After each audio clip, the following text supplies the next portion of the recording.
नमस्कार मित्रांनो, स्वागत आहे तुमचं शेतकरी मित्र यूट्यूब चॅनलमध्ये। मित्रांनो, आत्ताच अग्रोवन ह्या एका पोर्टलला माहिती प्रसारित केली आहे। त्यामध्ये PM किसान योजनेचा खूप मोठा घोटाळा झालेला आहे। त्यामध्ये प्रहार संघटनेचे नेते आमदार बच्चू कडू यांनी भारतरत्न सचिन तेंडुलकर यांच्या घरासमोर आंदोलन करण्याचा इशारा दिला आहे।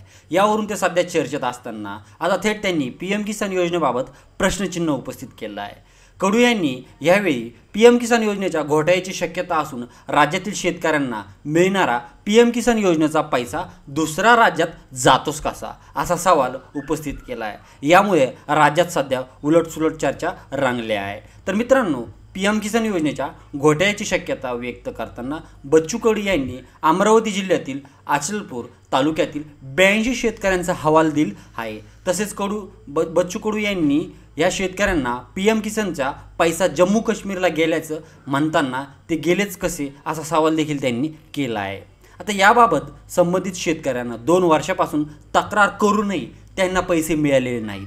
तर या तक्रारीनंतर कोणत्याही अधिकाऱ्यांना त्यांच्या तक्रारीचं निवारण केलं नाही। ते पैसे या शेतकऱ्यांना का मिळाले नाहीत असाही सवाल बच्चू कडू यांनी उपस्थित केला आहे। तसेच आम्ही या शेतकऱ्यांचे पैसे परत आणण्यासाठी सर्व प्रयत्न करू, गरज पडल्यास किंवा तशी वेळ आल्यास विधानसभेत सभागृहात देखील आवाज उठवू असं बच्चू कडू यांनी म्हटलं आहे। तर मित्रांनो, नेमकं प्रकरण काय आहे हे आता बघूयात।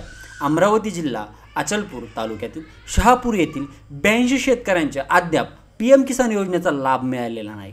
त्यांना मिळणारा मोबदला थेट जम्मू काश्मीरमधील शहापूरला ट्रान्सफर झाला आहे। यावरून संबंधित शेतकऱ्यांना चौकशी केली असताना त्यांनी उत्तर मिळालं नाही। त्यानंतर त्यांनी माहिती बच्चू कडू यांना मिळाली। त्यांनी याबाबत घेतले असताना त्यांना मिळणारे पैसे हे जम्मू काश्मीरमधील शहापूरला ट्रान्सफर होत असल्याची माहिती बच्चू कडू यांनी दिली आहे। यावरून सध्या राज्यातील वातावरण ढवळण्याची शक्यता वर्तवली जात आहे। मित्रांनो, तर या प्रकारे म्हणजेच अशा प्रकारे जे शेतकऱ्यांना PM किसान योजनेचा पैसा मिळतो तो दुसऱ्या राज्यातील शेतकऱ्यांच्या अकाउंटवर जमा झालेला आहे। तर मित्रांनो, अशा प्रकारे हे PM किसान योजनेचं छोटंसं अपडेट होतं। अपडेट कसं वाटलं कमेंट करून नक्की कळवा।